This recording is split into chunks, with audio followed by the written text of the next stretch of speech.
Let there be light.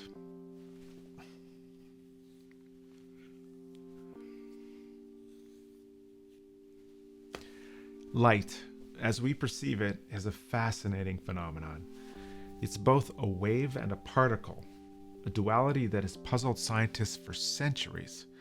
Light travels in waves much like the ripples you see when you drop a pebble into a pond. But unlike those ripples, light doesn't need a medium, like water or air, to travel. It can even travel through the vacuum of space at an incredible speed of 299,792 kilometers per second. Now let's talk about how we perceive light. Our eyes are like biological cameras, capturing light and converting it into electrical signals that our brain can understand. But our eyes can only detect a narrow range of light, known as visible light. This ranges from about 400 to 750 nanometers in wavelength.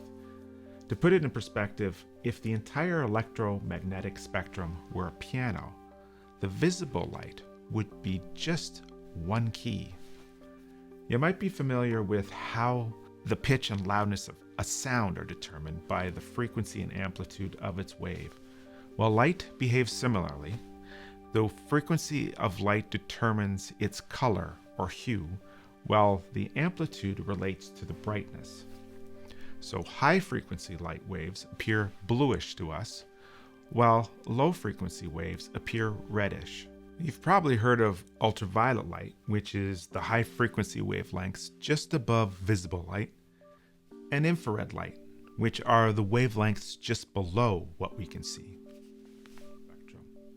In our next video, we'll delve deeper into how our eyes capture this light and convert it into the form that our brains can understand. I'll see you in the next video.